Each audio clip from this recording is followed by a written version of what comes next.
The winter wind pressed softly against the narrow windows of the boarding house, rattling the loose glass with a tired, familiar sound.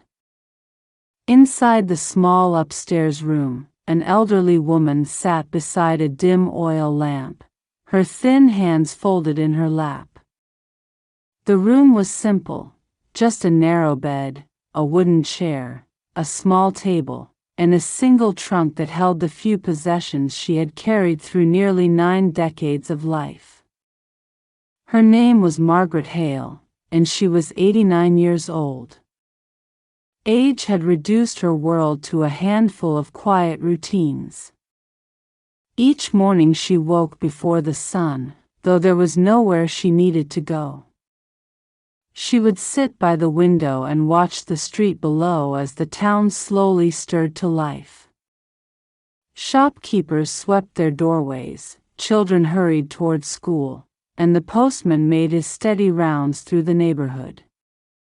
Margaret watched it all with the distant patience of someone who had long ago stepped outside the urgency of ordinary life. Most people in town knew her only as the quiet old woman who rented the small upstairs room. She paid her board on time, rarely spoke unless spoken to, and spent her afternoons reading or sewing beside the window. To the neighbors she seemed harmless, perhaps a little lonely, but otherwise unremarkable. None of them knew that she carried a secret older than most of the houses in the town. It was a secret she had kept for 67 years. For most of her life she had managed to bury it beneath the ordinary weight of daily living. Work, marriage, children, illness, and time itself had layered over the memory like snow drifting over a forgotten road. Yet the road had never truly disappeared. It had only been hidden. Now, as the final season of her life approached, the past had begun returning with a strange clarity. At night she often woke from uneasy sleep, certain she had heard the faint cry of a baby somewhere in the darkness. The sound would fade almost immediately, leaving behind only the quiet creaking of the old building and the slow ticking of the clock on the hallway wall. Still, her heart would continue beating fast long after the sound had vanished. On evenings like this one, she found herself thinking not of the many years she had lived, but of a single brief period long ago, 11 weeks that had shaped the rest of her life. 11 weeks. Such a small span of time, and yet it had stretched across more than half a century of memory. Margaret slowly reached toward the small wooden table beside her chair. On it rested a sheet of paper, slightly yellowed, along with a bottle of ink and a steel pen. The boarding house was quiet tonight. The other residents had retired hours ago, and the landlady had extinguished the lamps downstairs. Only Margaret's room still held a faint circle of light. For several minutes she simply stared at the blank page. Throughout her life she had never spoken the full truth of what had happened. Not to her husband, not to her children, not even to the priest who had heard her confessions year after year. The story had remained locked within her, guarded by silence and by a promise she had made long ago. But promises made by the young sometimes become burdens carried by the old. And now she felt time pressing upon her like the winter wind against the glass. Her hands trembled slightly as she lifted the pen. "I do not know who will read this," she whispered softly to the empty room. Her voice sounded fragile, almost unfamiliar to her own ears. "Perhaps no one. Perhaps these pages will be thrown away when I am gone." She paused, gathering the slow strength required to continue. "But before I leave this world, I want it written somewhere that she existed. The pen touched the paper. Outside, the wind sighed along the street, carrying the distant sound of a passing carriage over the frozen ground. Margaret listened for a moment, then bent closer to the page. There was only one thing she truly wished to say before the end. Many years ago, when she was still young and frightened and desperately poor, she had given away her child. A daughter. A tiny infant she had held in her arms for only 11 weeks. No one living knew the whole story. Her surviving children believed they had grown up in a family of 2. Her neighbors knew nothing of the winter when she had walked through the snow carrying a baby wrapped in a worn shawl. Even the man she had later married had never understood the depth of the grief she sometimes carried in her silence. But Margaret remembered. She remembered the small weight of the baby in her arms. She remembered the warmth of the child's cheek against her shoulder. And she remembered the morning when she had walked away from a large brick house on Maple Street with empty arms, knowing she would never see her daughter again. The pen moved slowly across the page. I am an old woman now, she wrote, and the years behind me are many. Yet there is one thing in my life that has never faded, never softened with time. It is the memory of the child I gave away. Her handwriting trembled but remained careful and deliberate. I do not write these words to excuse myself. There may be no excuse. I write them only so that somewhere, in some small way, the truth may remain after I am gone. She stopped for a moment, closing her tired eyes. The room felt very still. Then, with quiet determination, Margaret dipped the pen once more into the ink and began to write about the world she had known long before the secret was born, before the war, before the hunger, before the terrible choice. A world far away in time. A small valley where she had once been a child. Margaret's earliest memories were of the valley she had called home, a place bordered by low, rolling hills that caught the light of morning sun and sheltered the village from the harsher winds. The town was small, little more than a scattering of cabins and a handful of workshops, but the valley seemed vast to a child, as if the sky itself leaned down to meet the earth. Her family lived on a modest farm nestled against the edge of the forest. The house was made of timber, its walls darkened with age, with a small garden where vegetables grew in neat rows and a handful of chickens wandered freely. Margaret's father, a barrel maker by trade, spent long hours in the workshop. The rhythmic tapping of his hammer against wood was one of the constant sounds of her childhood.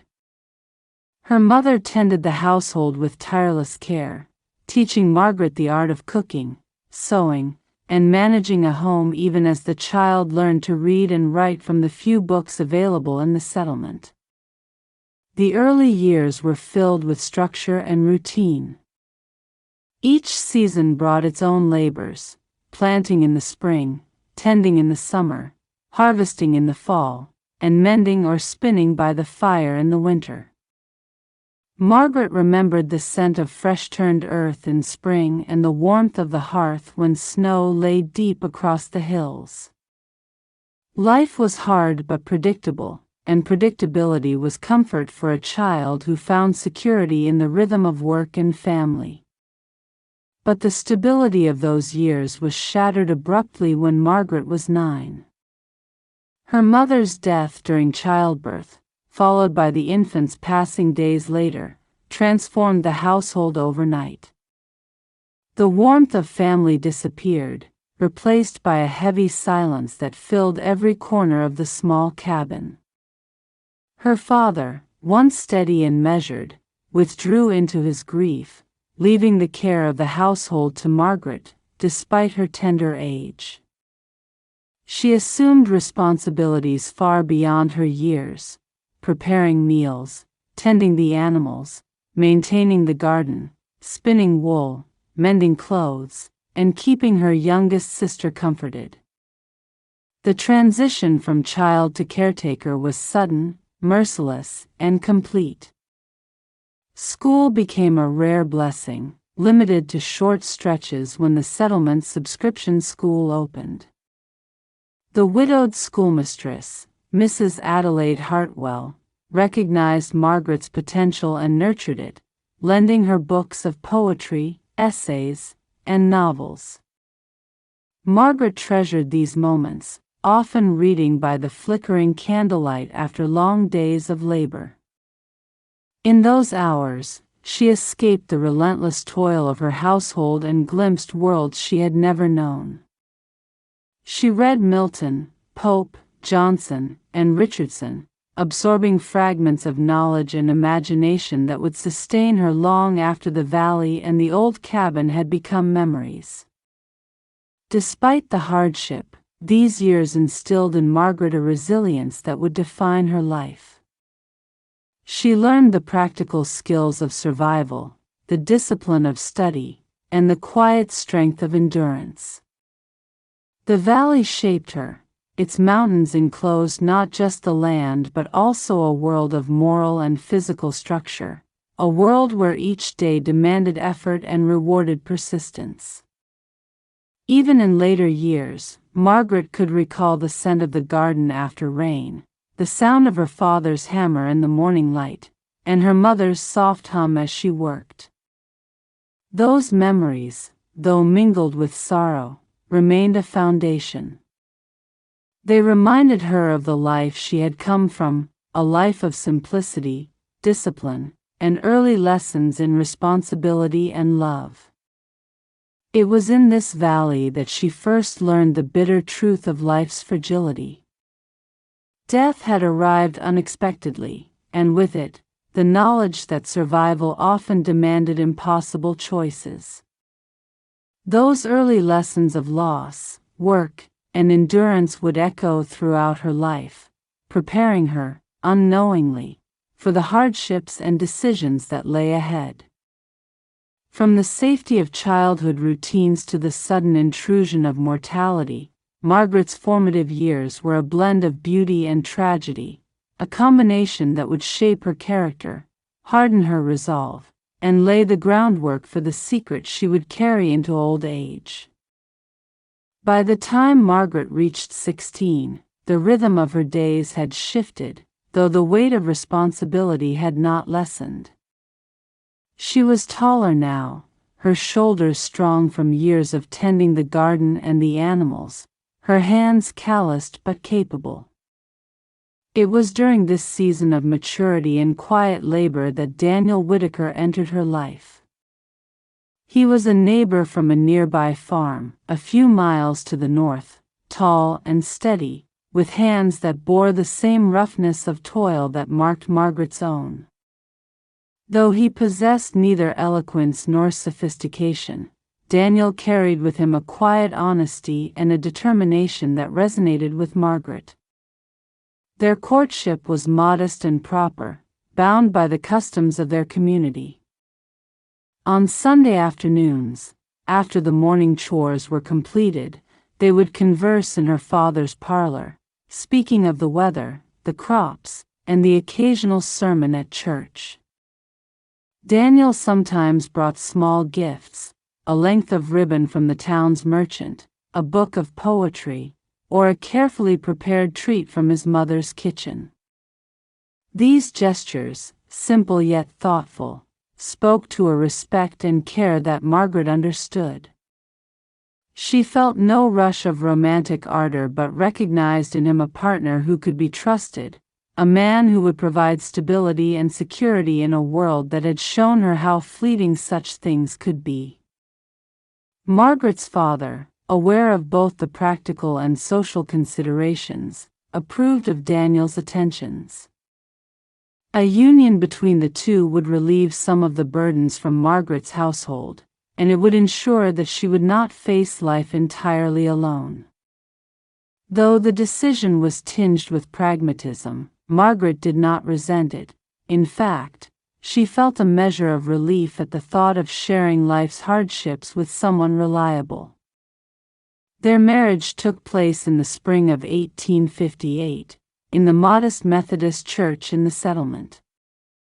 Margaret had sewn her own dress, a simple gray gown of wool, and Daniel donned his best Sunday suit. The ceremony was brief, conducted by the Reverend with solemnity and care. Vows were exchanged in quiet sincerity, promising mutual support, until death parted them. Margaret was 17, acutely aware of the seriousness of this step, and though she felt a flicker of fear, it was accompanied by a pragmatic acceptance. After the ceremony, they shared a humble dinner at her father's cabin, surrounded by family and neighbors. Boiled ham, fresh bread, preserves, and a small cake formed the entirety of the celebration. Later, Daniel drove Margaret to the small cabin that would be their home. It was a two-room structure, with a loft above for sleeping, a stone hearth for warmth, and only the most essential furnishings.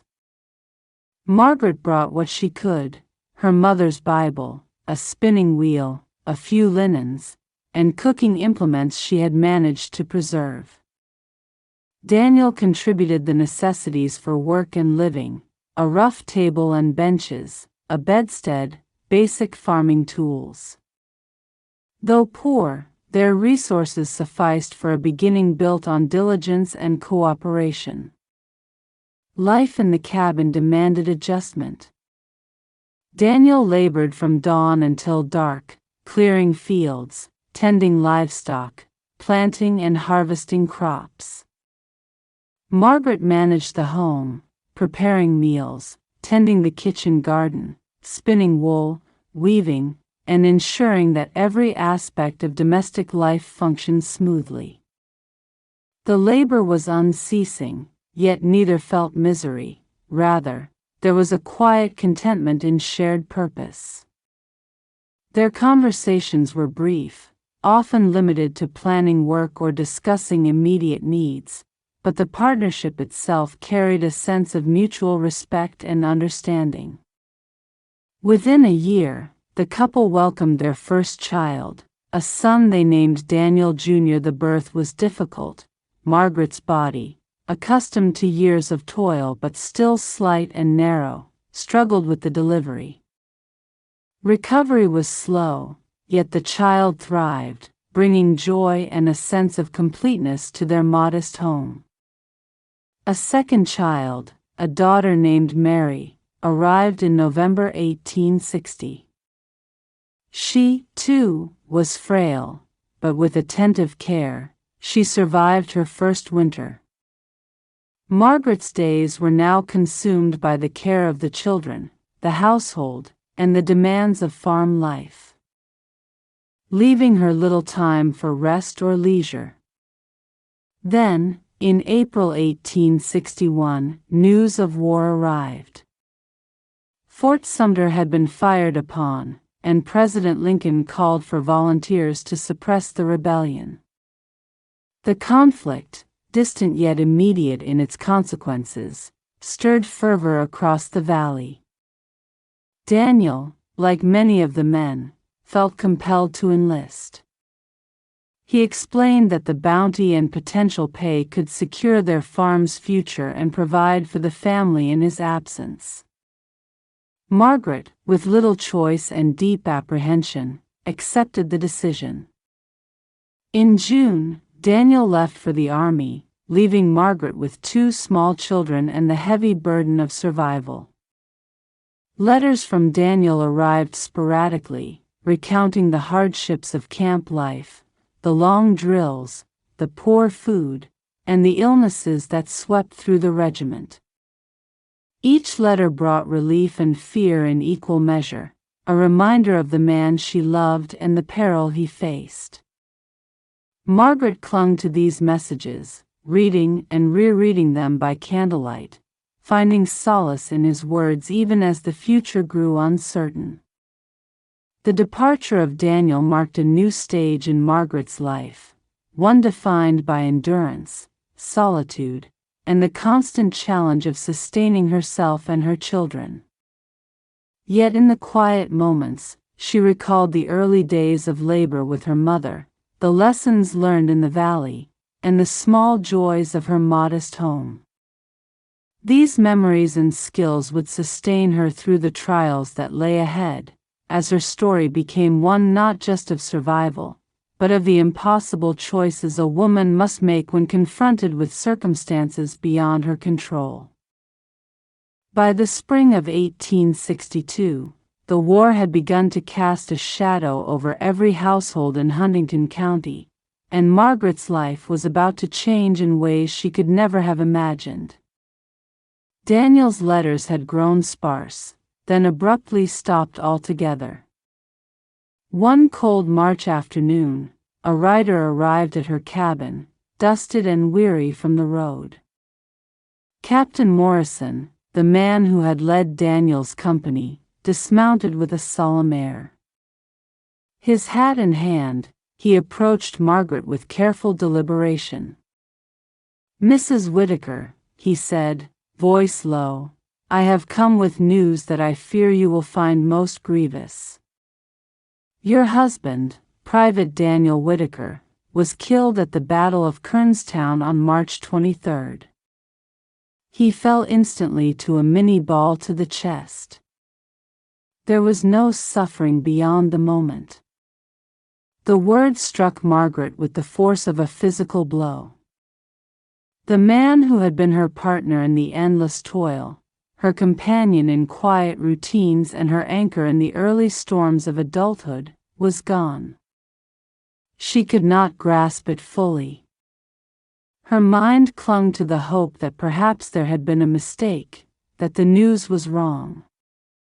But when the captain handed her Daniel's personal effects, a pocket watch inherited from his father, his letters tied with string, and the small keepsakes she had sent him, she knew it was true. Daniel was gone. Her husband, the father of her children, would never return. At just 20 years of age, Margaret found herself widowed with 2 small children, Daniel Jr., not yet 4, and Mary, barely 2. The cabin, once a home of shared labor and modest security, now felt unbearably empty. Her father, though present, was aged and struggling himself. He could offer only meager assistance, enough to sustain life but not to relieve the daily burdens that now fell entirely upon Margaret's shoulders. Her brother William had also died in the war, leaving only Thomas to consider enlisting. Her younger sister Catherine had married and moved away, leaving Margaret alone in the household she had already managed since childhood. The months that followed were marked by relentless struggle. Margaret rose before dawn each day, tending the garden, milking the cow, preparing meals, washing clothing, and managing the small household with whatever resources remained. The children were fragile. Daniel Jr.'s persistent cough worried her endlessly, while Mary's small body seemed ill-suited to survive the harsh conditions of the valley winters. Margaret took in odd sewing work and mending, striving to earn whatever she could, but the income was insufficient to sustain even a modest existence. Debts mounted as merchants extended credit for flour, salt pork, and other necessities. The cabin itself fell into disrepair, the roof leaking, the door crooked, the chimney smoking erratically. In November 1862, Margaret discovered that she was with child again. The news filled her with a mixture of despair and resignation. Another infant meant greater need, more mouths to feed, more labor that she could scarcely endure. She calculated her situation with grim pragmatism: 3 children and a newborn in her weakened state, little food, no reliable help, and no income sufficient to provide for survival. The arithmetic of necessity left her with few options.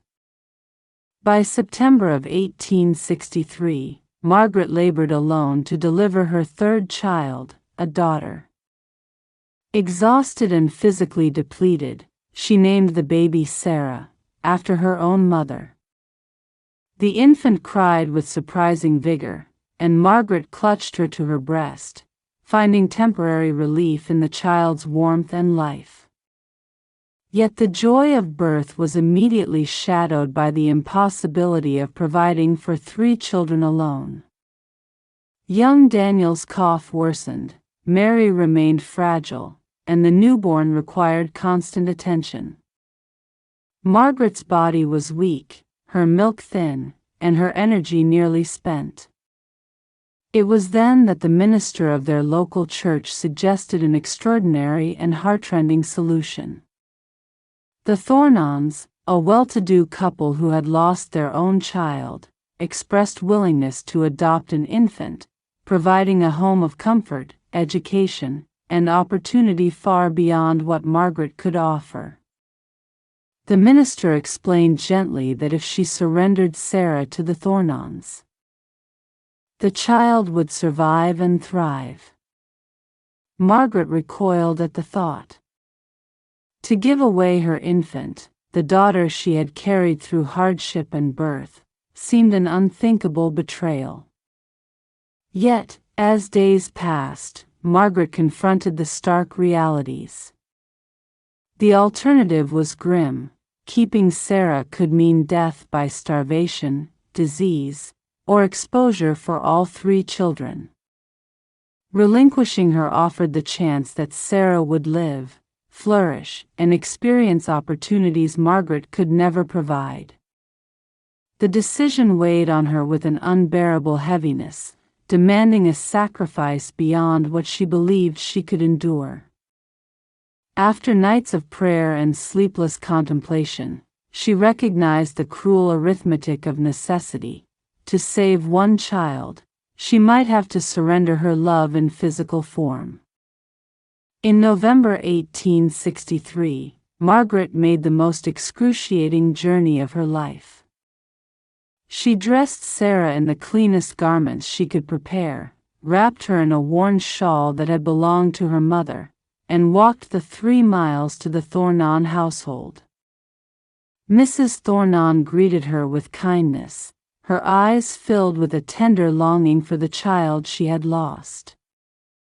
Margaret unwrapped Sarah and placed her gently in Mrs. Thornon's arms. The baby looked up at her with dark, searching eyes that mirrored Margaret's own and those of her mother, and Margaret kissed her forehead one last time. The agreement was clear: Margaret would relinquish all claim, never write, visit, or attempt contact. Sarah would grow up believing the Thornons were her natural parents, shielded from the knowledge of her origins. The moment was agonizing, a precise mixture of love, despair, and necessity. Margaret walked back to her cabin, arms empty, heartbreaking, feeling the weight of her decision like a physical burden. That day, she gave away not just a child, but a part of herself that could never be reclaimed. The winter that followed tested Margaret's strength to the utmost. With only 2 children to feed and care for, she gradually regained some stability. Young Daniel's cough improved, Mary grew stronger, and Margaret's earnings from sewing and mending allowed for a modest but sustainable living. Yet every moment of solitude reminded her of Sarah, and the memory of that final embrace haunted her through the long, cold nights. The first months after relinquishing Sarah were a blur of labor, grief, and relentless vigilance. Margaret's body ached constantly, a chronic reminder of childbirth, hunger, and the unyielding demands of caring for two small children on her own. The cabin, though modest, now felt increasingly like a fortress against the outside world, a world that seemed indifferent to the hardships of widows and orphans alike.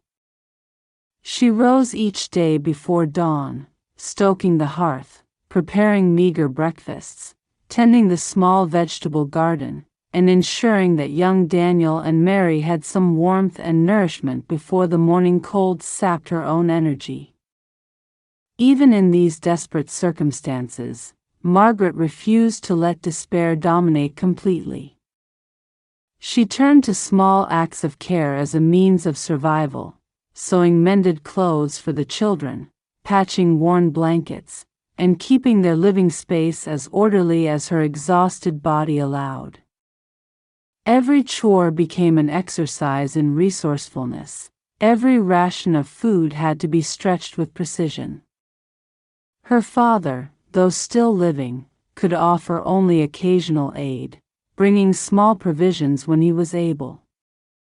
Beyond this, Margaret had no network of help. No social safety net existed for a woman in her position. She was forced to confront a reality that was simultaneously harsh, unyielding, and isolating. Despite the physical exhaustion, Margaret clung to the mental solace that books and memories could provide. She reread the few volumes she had preserved, texts she had treasured as a child and young woman. Poetry, moral essays, and novels offered her a fragile escape, a glimpse of a world beyond her cabin, a reminder that human experience could contain beauty even amid suffering. Often, by candlelight after the children had fallen asleep, she would pore over the pages until her eyes ached and her hands stiffened, drawing strength from words long after her body had surrendered to fatigue. Margaret's resilience was tested further as the seasons changed. Winter brought bitter cold, frost seeping through cracks in the cabin walls, and the persistent worry that food stores would run out before spring. She rationed the small quantities of flour, cornmeal, and salt pork she had, often going without herself to ensure the children ate. Young Daniel's cough, which had once been a persistent worry, gradually improved, though Margaret never let herself believe entirely that he was free from danger. Mary, fragile as she had always been, grew stronger under her mother's watchful eye, each new tooth and small milestone a tiny victory in the war against adversity. As the war dragged on, Margaret also faced the psychological strain of letters from the front lines. Though she had no new correspondence from Daniel, his final letter still haunting her with its mixture of hope and apprehension, she heard stories from neighbors and friends of young men from Huntington County engaged in battle, wounded, or lost. Each report renewed her grief, reminding her that she had been one among many women left behind, bearing burdens that men had walked away from. It was a shared sorrow, yet intensely personal, a wound that could not be eased by the knowledge of others' suffering. By 1864, Margaret had begun to find a tenuous stability. Sewing for families in town provided modest income, and she managed to harvest a reasonable vegetable crop from the cabin garden. Her resourcefulness grew daily. She found ways to stretch provisions further, repair clothing more effectively, and organize her household with ever-increasing efficiency. The children adapted alongside her, learning early lessons in resilience and patience. Though life remained arduous, she began to feel a cautious sense that she could endure, that survival was possible despite the unrelenting hardships. Margaret also learned to navigate social expectations cautiously. The community regarded her as a widow who had suffered enough, and she became quietly respected for her capacity to maintain her household under impossible circumstances. She did not boast or seek sympathy. Her pride was quiet, expressed only in the cleanliness of her home, the care she took with her children, and the unspoken endurance that marked every action. She discovered a strength within herself she had never known, a tenacity forged from necessity and tempered by sorrow. Amid these struggles, the memory of Sarah remained ever present. Margaret allowed herself only fleeting moments of thought before quickly returning to practical matters. She could not indulge in longing for the child she had given away. Such reflection, while inevitable, threatened to overwhelm the fragile equilibrium she had painstakingly established. Yet, even in her most pragmatic moments, the image of Sarah's dark eyes, the warmth of her small body, and the softness of her skin haunted Margaret like a shadow, a quiet reminder of the sacrifice she had made. By 1865, after the war ended, Margaret's life began to shift once again. Though the wounds of loss and poverty could never fully heal, the conclusion of the conflict brought returning soldiers, rebuilding efforts, and incremental opportunities. Some widows found new marriages, others sought employment in towns and farms. Margaret's resilience and reputation as a capable, industrious woman eventually brought her into contact with Henry Crawford, a widower seeking a woman to manage his household and help raise his children. Their union, though practical rather than romantic, offered her renewed stability. She brought young Daniel and Mary into this new household, merging her children with Henry's three, and together they navigated the complexities of blended family life, survival, and modest prosperity. Through every hardship, Margaret's fortitude never wavered. Though sorrow, memory, and loss remained etched into her soul, she had learned the art of endurance, to find hope in the smallest victories, to protect the living while grieving for those lost, and to move forward even when the past threatened to anchor her in despair. The choices she had made, the sacrifices, the relinquishments, and the relentless labor, defined not only her survival but the lives of her remaining children, shaping a legacy of resilience that would persist long after the echoes of grief had quieted. By the summer of 1865, Margaret's life had entered a new chapter, one framed by necessity but unexpectedly infused with a sense of cautious hope. Her marriage to Henry Crawford, a widower 5 years her senior, was the sort of practical union common among women of her circumstance, a merging of households, children, and resources that promised stability where once there had been none. Henry had lost his wife to typhoid fever the previous year, leaving him with 3 children, 2 sons and a daughter, who required care, guidance, and discipline. Margaret approached this new responsibility with the same determination that had sustained her through widowhood, though a quiet anxiety accompanied her every thought. Would she be able to manage not only her 2 children, Daniel and Mary, but also these 3, forming a cohesive household from such disparate parts? The cabin where she had previously struggled alone was replaced by a larger, though still modest, home provided by Henry. The structure was solid, 4 rooms, a central hearth, and a small yard sufficient for a garden. It lacked luxuries, but it offered space, warmth, and a sense of permanence Margaret had not known for many years.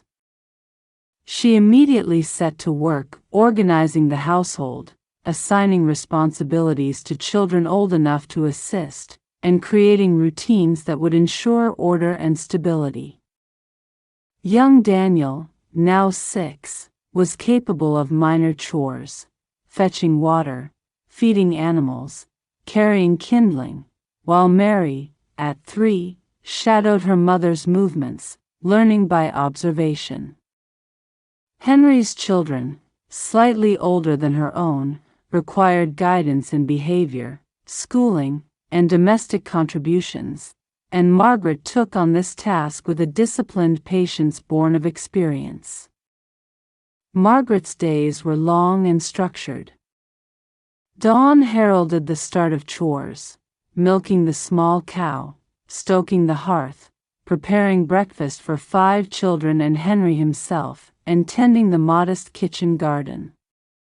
She oversaw the cleaning and maintenance of the house, mending clothing, washing linens, and preserving vegetables for winter. Beyond the domestic sphere, she monitored the children's education. Although formal schooling opportunities were limited, she supplemented lessons with reading, arithmetic, and moral instruction.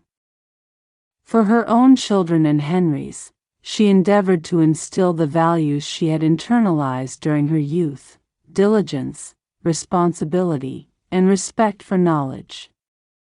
The blending of the two families was not without tension.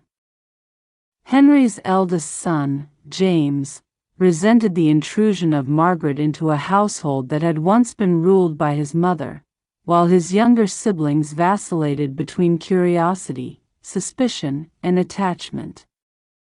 Margaret navigated these dynamics carefully, employing a combination of firm guidance and patient encouragement. She recognized that affection would not be immediate. Trust had to be earned, not assumed. Slowly, through small acts, preparing meals, attending to scrapes and illnesses, reading bedtime stories, celebrating modest achievements, she began to forge bonds that transformed the 5 children from strangers in a shared house into a family unit capable of coexisting, cooperating, and, eventually, caring for one another. Henry proved to be a pragmatic and steady partner, though his temperament was markedly different from that of Daniel Whitmore, Margaret's first husband. He was quiet, deliberate, and occasionally distant, but he contributed materially and practically, tending the fields, maintaining the house, and providing for the family. Their relationship lacked the intimacy of romance, yet it offered a foundation of mutual respect and shared purpose. Margaret found that the absence of passionate attachment did not diminish her affection for him. Rather, it allowed her to channel energy into sustaining the household and nurturing the children, which had become her primary source of meaning. Margaret's sense of responsibility extended beyond the immediate household. She maintained ties with her aging father, visiting him regularly to provide assistance and companionship.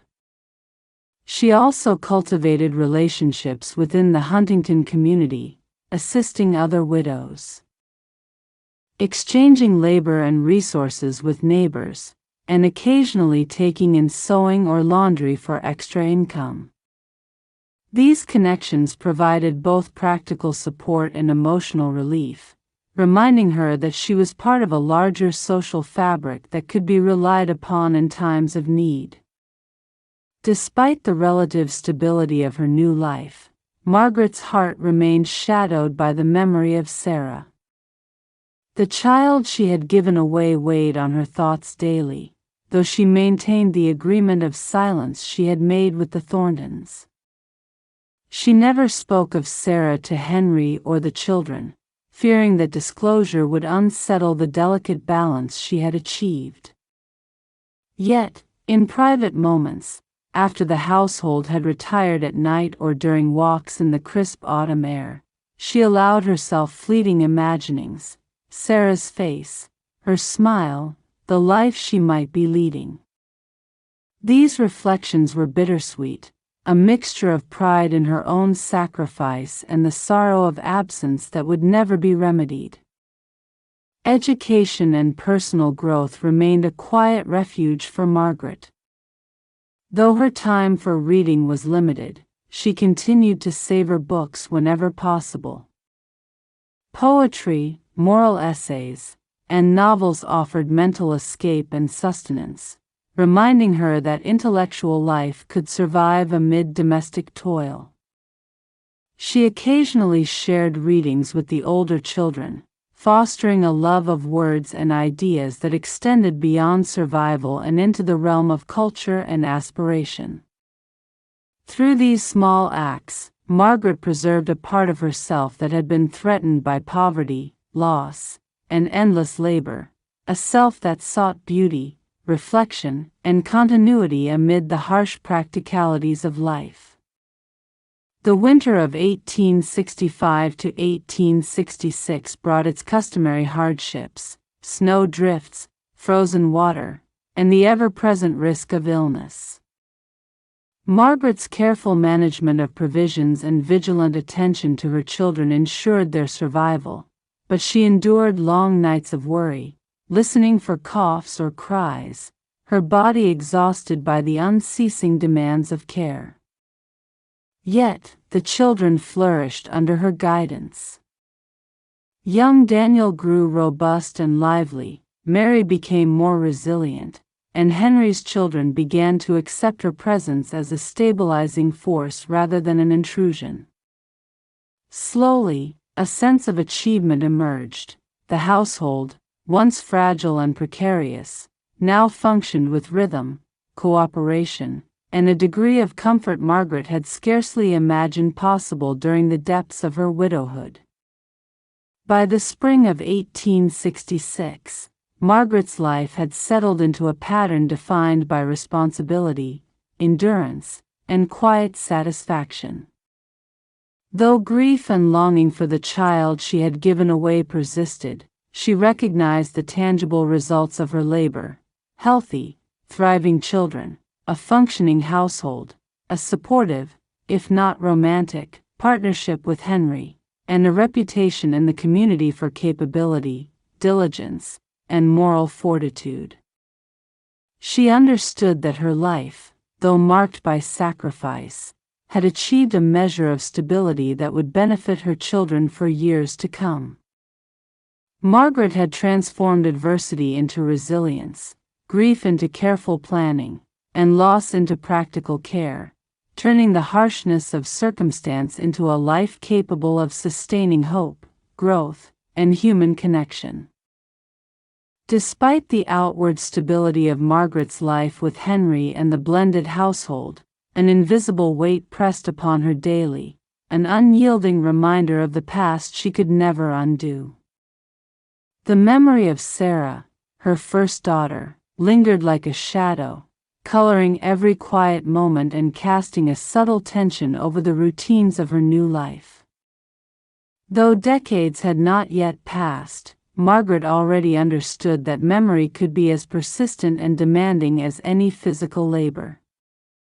She carried not only grief, but a gnawing sense of guilt, the relentless question of whether her decision to relinquish Sarah had been morally defensible or simply an act of survival.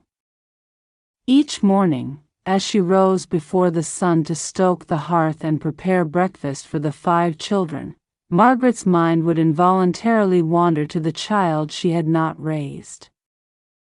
She pictured Sarah's small, delicate features, the way her tiny hands had grasped her thumb, her dark eyes, so like Margaret's own, and the brief warmth of her body pressed to hers.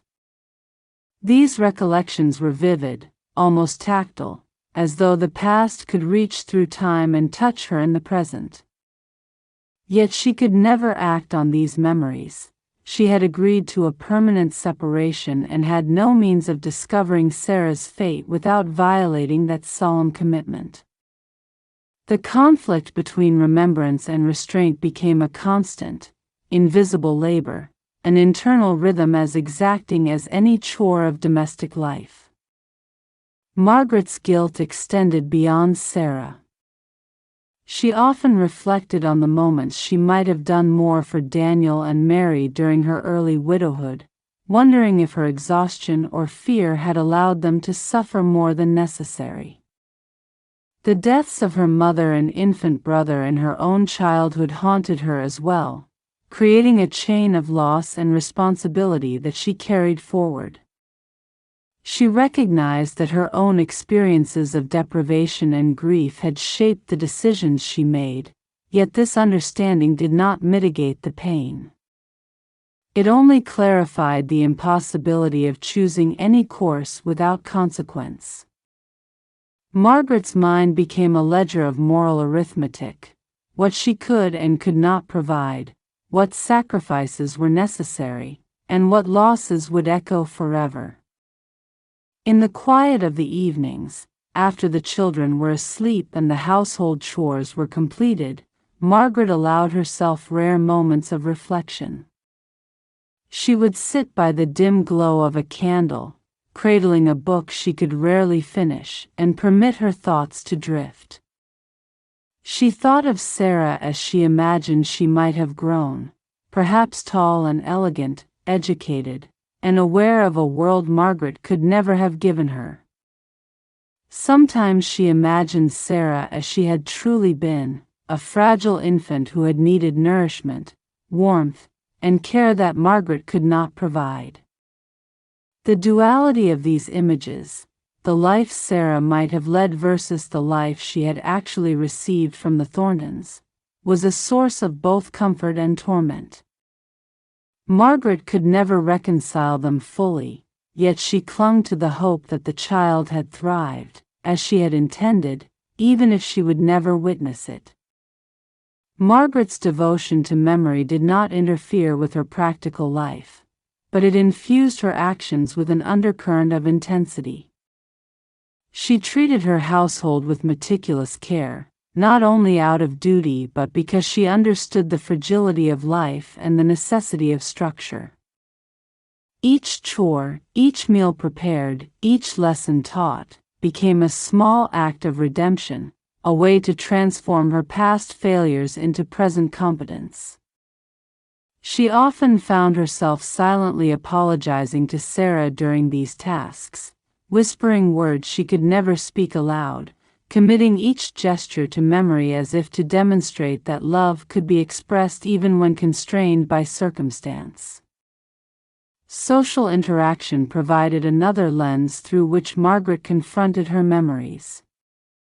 She participated in community events, assisted neighbors, and occasionally visited the widows and orphan children of Huntington, yet she maintained a careful distance, avoiding discussions that might reveal too much of her past. Encounters with other mothers and children were particularly poignant, as they reminded her of what she had relinquished and what she had gained only through compromise and survival. Watching children play, laughing freely, sometimes brought tears to her eyes.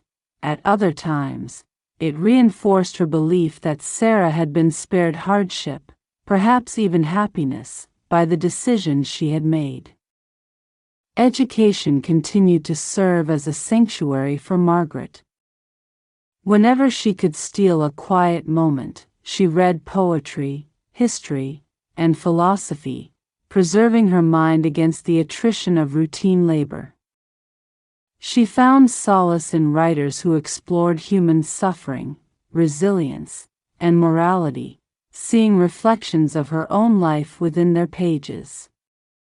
In these works, she could confront questions of justice, duty, and sacrifice in a controlled space, testing the ethical weight of her actions without the real-world consequences that had accompanied the decisions of her youth.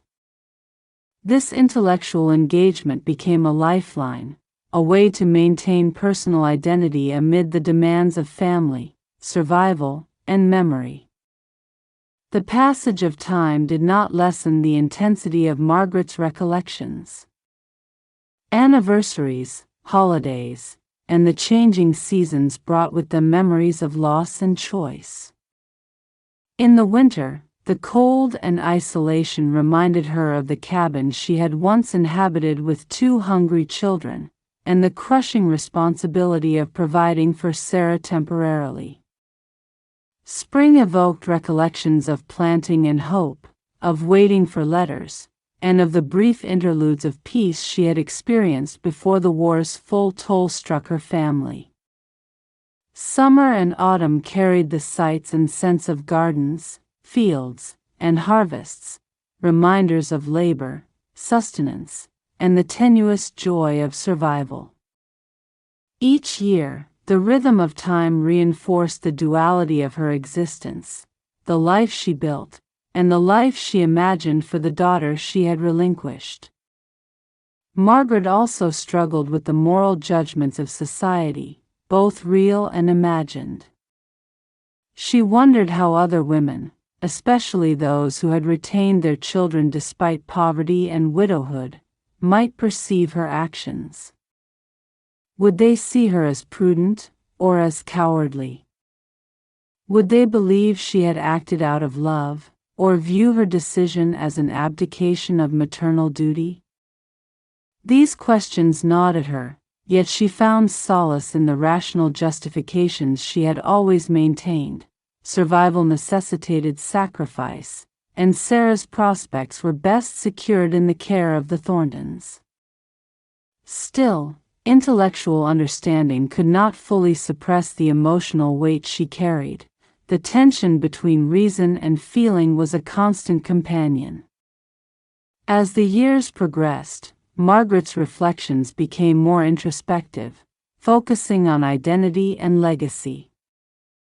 She recognized that her story, though personal, was emblematic of the experiences of countless women facing impossible choices. Poverty, loss, and societal constraints had shaped her life in ways beyond her control, and yet she had navigated these challenges with resilience. The tension between what was done and what could not be done, between love expressed and love withheld, became the defining feature of her inner life. Memory, she realized, was both a burden and a treasure.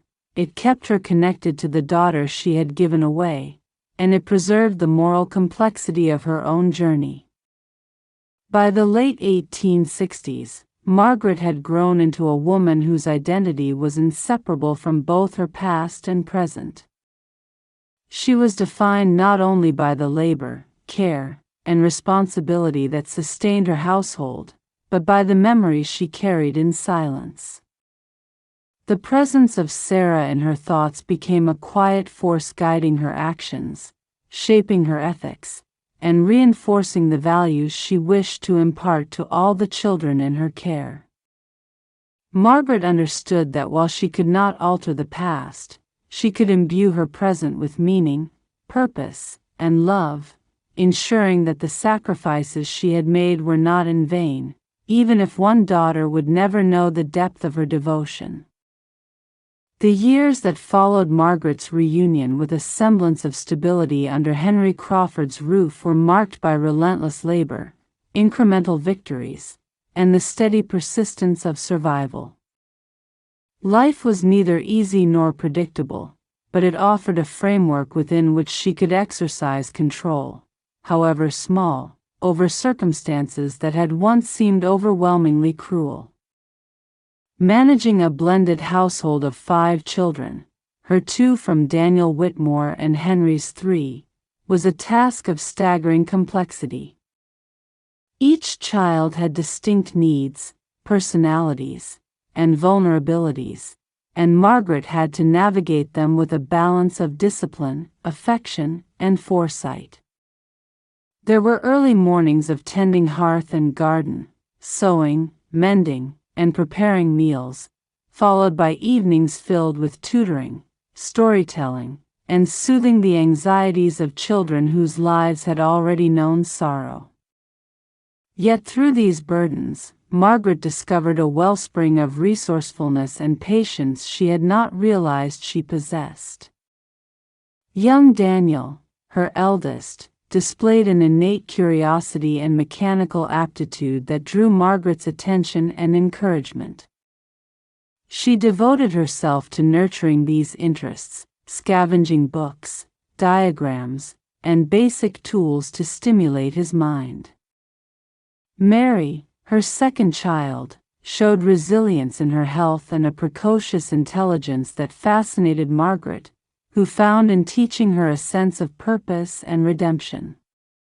Even in moments of exhaustion, Margaret remained attentive to the emotional and intellectual development of each child, recognizing that nurturing the mind was as essential as feeding the body. Henry's children presented their own challenges. The eldest, Thomas Jr., had inherited his father's stern temperament and occasionally resisted Margaret's authority, while the youngest, Clara, required constant reassurance, having lost her mother at a young age. Navigating these dynamics demanded diplomacy, patience, and a capacity for empathy that Margaret honed through necessity. Margaret's days were punctuated not only by domestic responsibilities but also by social and civic engagement. She became known in Huntington as a woman of quiet fortitude, someone who would assist neighbors in need, take in sewing work for extra income, and provide guidance to widows and orphan children who struggled as she had. Through these interactions, Margaret forged a network of support and mutual aid, subtly weaving a community of interdependence that compensated for the absence of formal social structures. Her reputation for competence and moral integrity grew, earning her the respect of both peers and local leaders. Yet, beneath her public composure, the shadow of Sarah's absence remained, a silent, unyielding presence that accompanied every decision, every interaction, and every moment of reflection. The challenges of running a mixed household were compounded by the economic realities of post-war Pennsylvania. Though Henry was industrious and reasonably prudent, the land and local markets were unpredictable.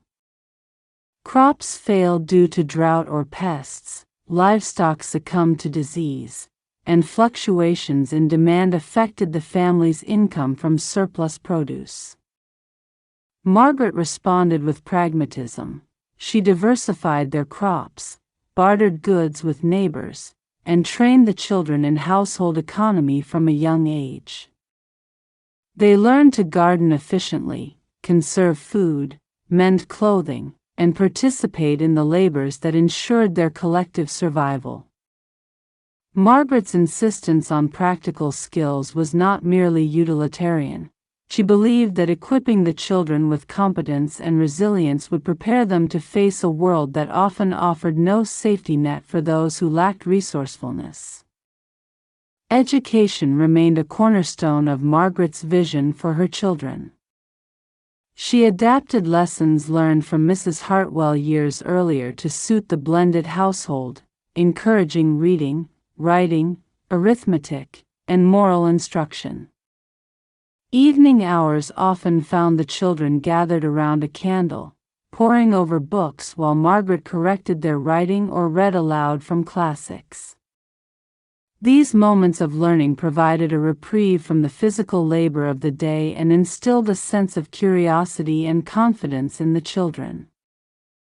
Margaret emphasized the importance of intellectual and moral development, reasoning that knowledge could offer freedom and opportunity beyond the constraints of their immediate circumstances.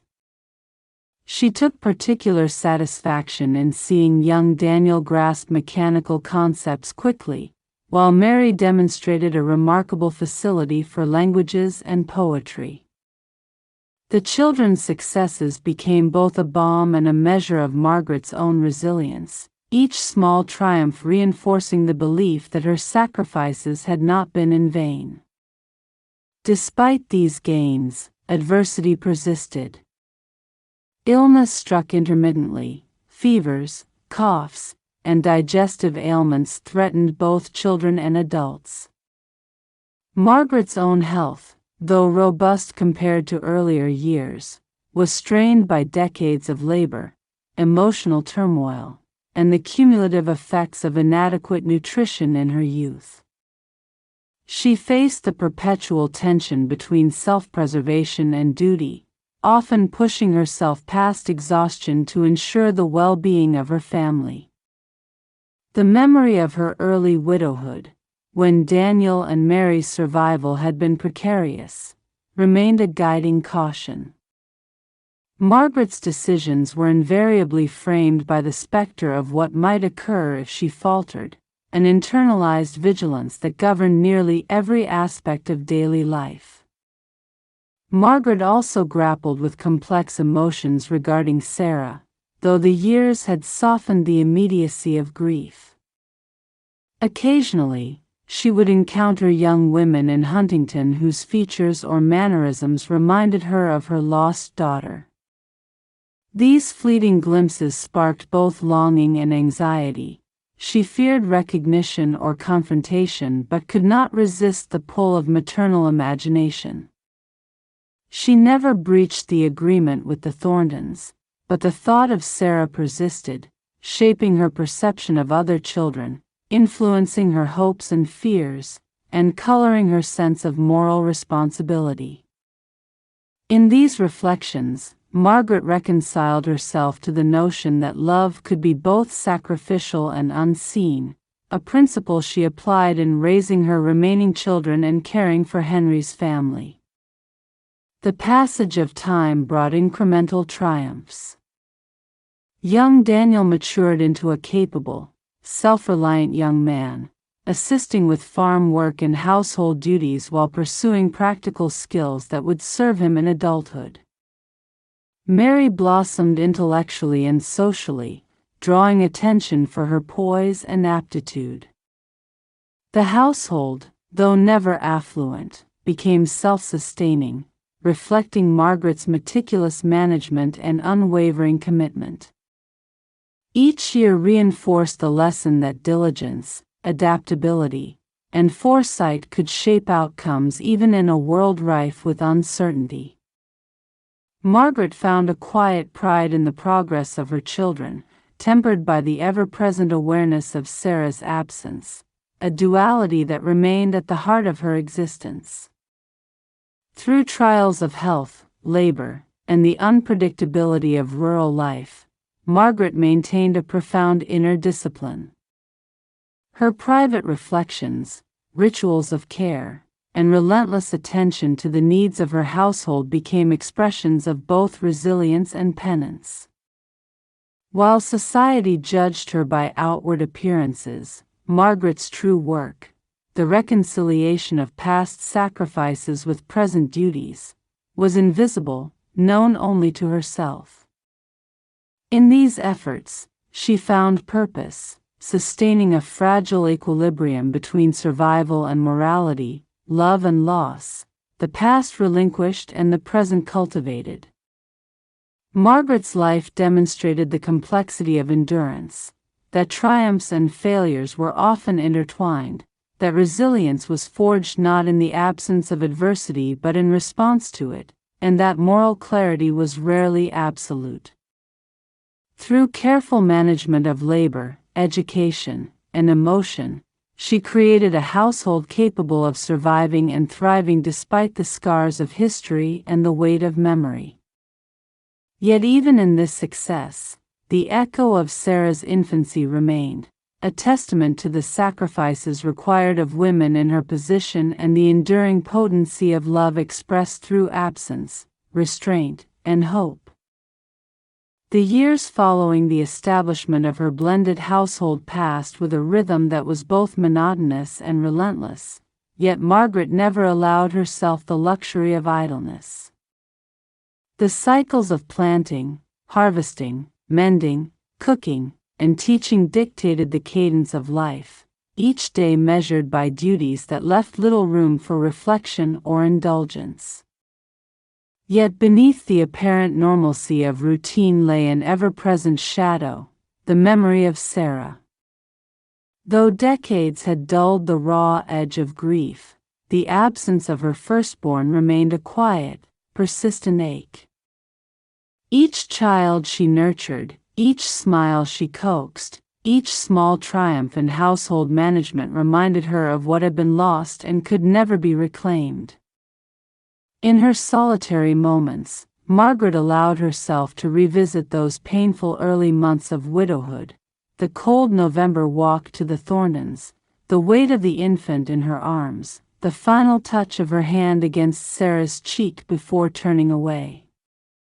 The memory was both exquisite and tormenting, a combination of maternal love and irrevocable sacrifice that defined the deepest recesses of her heart. Margaret's relationship with her remaining children evolved as they grew, shifting from the immediate, all-consuming care of infancy to the nuanced guidance of adolescence. Daniel, ever inquisitive and mechanically adept, became an extension of her labor, assisting with household repairs and farm tasks while nurturing his own intellect. Mary, perceptive and imaginative, sought knowledge beyond the confines of the cabin, reading voraciously and asking questions that challenged Margaret to provide more than practical instruction. Henry's children, now integrated fully into the household, adapted to Margaret's structured expectations, though tensions occasionally arose as personalities clashed. Margaret learned to negotiate these dynamics with patience and firmness, balancing authority with empathy, and ensuring that each child understood both their responsibilities and the depth of her care. In teaching them, she also found a measure of solace. The act of fostering growth, intellect, and resilience became a mechanism for processing her own lingering sorrow. Despite the outward success of the household, Margaret's mind often wandered to the what-ifs of her past. She considered the possibility that Sarah might have lived a life of extraordinary privilege, shaped by the Thorntons' wealth and influence, yet she also feared that fate might have been cruel to her daughter. These thoughts were tinged with helplessness, for the pact she had made with Mrs. Thornton remained sacred. Margaret understood that to seek knowledge of Sarah's fate would be to violate the trust she had pledged in exchange for her child's survival. And yet, the imagination proved relentless. She would sometimes watch children in the village, noting their features, expressions, and demeanor, probing with silent questions. Could this be her daughter, grown into the world she had never touched? These contemplations, both tender and painful, reinforced the permanence of her early sacrifice. Margaret learned to live with the duality of her existence, a life outwardly filled with care, labor, and duty, yet internally haunted by the ghost of the daughter she had relinquished. Margaret also observed the broader transformations in society with keen interest. The post-war era brought technological advances, social change, and expanding opportunities, some of which touched Huntington and its surroundings. She marveled at the introduction of improved farming equipment, better schooling, and new domestic tools, recognizing that many of these innovations would ease the burdens of future generations. Yet she also noted the inequities that persisted.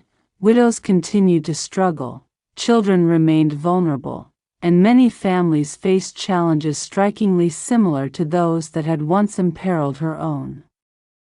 These observations reinforced her sense of responsibility. She contributed what assistance she could, mentoring younger women, offering guidance in domestic management, and occasionally providing material aid. Margaret's reputation as a woman of wisdom and fortitude solidified in the community.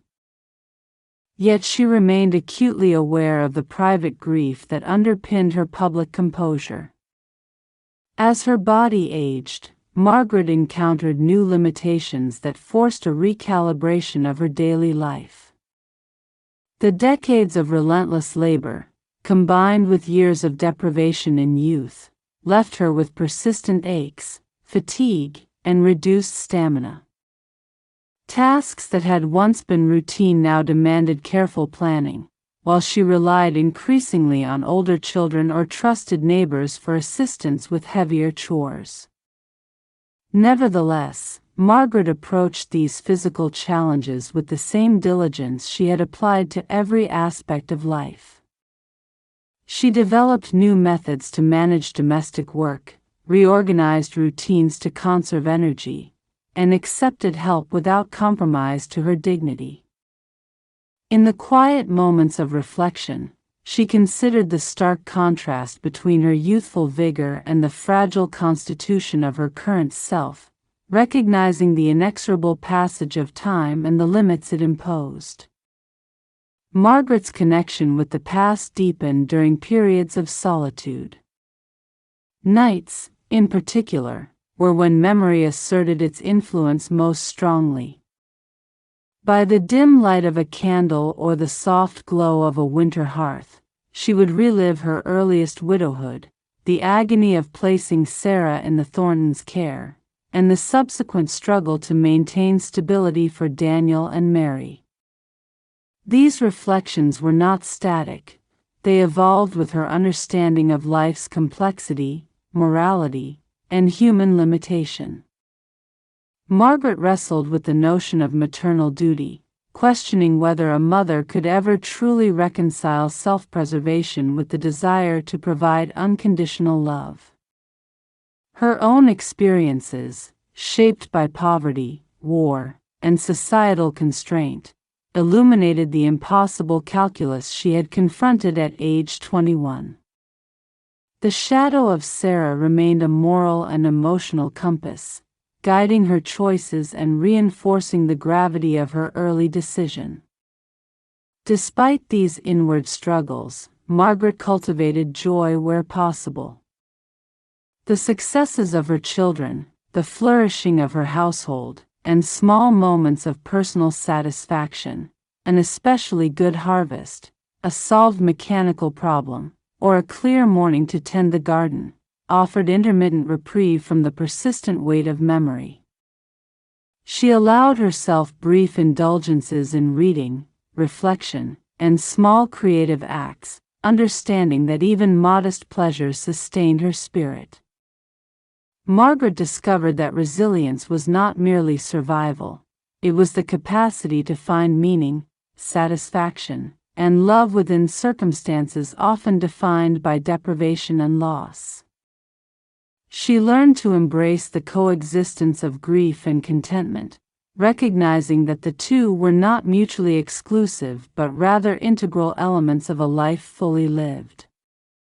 In her later years, Margaret became increasingly preoccupied with the question of legacy. She desired that her children, both her own and Henry's, carry forward the values, skills, and ethics she had instilled. Yet the persistent ache of Sarah's absence complicated this vision. Margaret understood that, despite the tangible successes of her family, there remained an unfillable void in her life. She contemplated the moral weight of choices made under duress and the enduring consequences of sacrifice. Though the practical outcomes had validated her decision, Sarah was likely safe and well provided for. The emotional toll of that early loss never abated. It became a silent companion, a testament to the enduring complexity of love, duty, and human resilience. Through the interplay of labor, care, reflection, and moral contemplation, Margaret's life in these decades emerged as a study in endurance and integrity. The household she managed, the community she nurtured, and the personal trials she endured reflected both the limits and capacities of the human spirit. Her existence was framed by choices that were simultaneously necessary and painful, and by the continuous effort to reconcile past sacrifices with present responsibilities. In this shadowed equilibrium, Margaret discovered both sorrow and purpose, learning to live with the invisible weight of her lost daughter even as she shaped the lives of those who remained with her. In the twilight of her life, Margaret found herself alone in the quiet room she had occupied for many years, the modest boarding house in Huntington, now both sanctuary and prison. The physical aches that had once been fleeting had become constant companions. Her joints ached with the cold, her hands trembled from decades of toil, and the stamina that had carried her through endless labors in the fields and cabin had long since waned. Yet the most persistent companion, more insistent than pain or fatigue, was memory, memory of choices, of loss, of love given and relinquished. Margaret spent her days reflecting upon a life shaped by circumstance, resilience, and sacrifice, with the figure of Sarah, her firstborn, always at the center of these contemplations.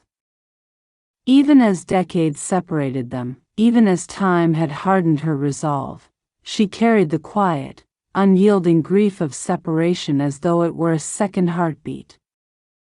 She thought often of Sarah in moments both mundane and profound. In the morning, when the sun crept over the hills and cast light upon the worn wooden floors, Margaret would imagine Sarah rising in a warm home, dressed in garments she could never have afforded, nourished and nurtured, and loved as her own. She wondered whether her daughter had grown to resemble her physically or in temperament, whether she laughed often, loved deeply, and understood the world in ways Margaret could never teach. Sometimes, Margaret would glimpse a young woman in town whose manner or appearance stirred hope, only to recognize the futility of such imaginings. Yet even these fleeting visions, though tinged with sorrow, offered the smallest comfort. They reminded her that the child she had borne and relinquished had likely survived and thrived, a reality more consoling than the unrelenting fear that Sarah had perished in infancy. The passing of time had not dulled the moral complexity of her decisions. Margaret remained acutely aware of the tension between self-preservation and maternal duty, between love expressed in presence and love expressed in sacrifice. She had surrendered Sarah not from weakness or indifference, but from the absolute certainty that without intervention, all three of her children might have perished. In those early weeks of desperation, Margaret had measured the arithmetic of survival against the ideal of motherhood, discovering that the preservation of life sometimes required the painful act of letting go. Yet this rational understanding never erased the emotional scar, it simply framed it in a context she could endure, even if only barely. Margaret reflected as well upon the lives of her other children. Daniel, grown into a competent and caring man, had left for Ohio in search of work, embodying the industrious spirit she had cultivated within him. Mary, spirited and imaginative, had remained nearby, carrying forward the values and education Margaret had struggled to provide. Though both were sources of pride, each success was shadowed by the silent presence of the lost daughter. Even as she guided them toward maturity, she realized that the lessons imparted, the love given, and the sacrifices endured were all, in some way, influenced by the absence of Sarah. That loss had been a teacher, shaping Margaret into a woman capable of endurance, compassion, and unwavering moral calculation, even under the harshest circumstances. As she grew frail, Margaret found solace in small routines, tending a windowsill garden of herbs, writing letters that would never be sent, and recalling stories from her past in vivid detail. She often spoke aloud to herself, rehearsing conversations with Sarah that could never occur, imagining explanations she might have offered, apologies she would have wished to make. In these solitary dialogues, Margaret explored the contours of her own conscience, seeking neither absolution nor judgment, but understanding. Her mind became a quiet theater where past and present coexisted: the cabin in Huntington with its failing roof and leaking chimney, the Thorntons' warm home with its nursery and gentle care, the faces of Daniel and Mary, now grown, and the unseen face of Sarah, a presence both imagined and eternal. Margaret's awareness of mortality sharpened with each passing season. The inevitability of her own death prompted reflection on the legacy of her actions, the moral weight of choices made under duress, and the enduring influence of love expressed through sacrifice. She considered that even though Sarah would likely never know her origins, the act of giving her daughter a life of opportunity might have been the purest form of maternal devotion she could offer. The thought that Sarah might have flourished, that her lineage might continue with descendants who would never know the woman who had borne her, was at once painful and comforting. Margaret understood that the ultimate measure of her love was not in possession, but in ensuring that life and potential could flourish, even at the cost of personal anguish. In the final weeks of her life, Margaret increasingly occupied herself with the act of bearing witness. She wrote in journals, carefully recording dates, names, and events, preserving the memory of Sarah, Daniel, Mary, and the family she had raised. These writings were not for fame, not for public recognition, but for the affirmation that the story of her sacrifices, love, and losses would exist beyond her own fading presence. She resolved that if anyone were to find these documents, they would know the truth of Sarah's existence, a child born into dire circumstance, held with love for 11 weeks, and placed in the care of another to survive. Margaret's act of writing became a final testament, a bridge between memory and posterity, a claim that her love had endured even where her presence had been denied. As the days shortened and her body weakened, Margaret often sat by the window, watching the changing seasons as if reading a book whose pages contained both grief and wisdom. She marveled at the continuity of life, the laughter of children playing in the street, the steadfast growth of trees and gardens, the unceasing passage of time, while contemplating her own impermanence. In these quiet moments, she reconciled the coexistence of absence and presence, understanding that life's beauty and tragedy were intertwined, that love and loss often coexist in forms impossible to separate. Margaret passed the remaining hours of her life in quiet reflection, her mind filled with memories of hardship, triumph, and unrelenting love. She thought of Sarah, her hands outstretched in imagination to touch the daughter she had relinquished, whispering assurances of love that could never be received. She thought of Daniel and Mary, of Henry and his children, of the home and the lives she had nurtured with tireless devotion. In the convergence of memory and mortality, Margaret recognized that her life, marked by sacrifice, endurance, and love beyond measure, was complete.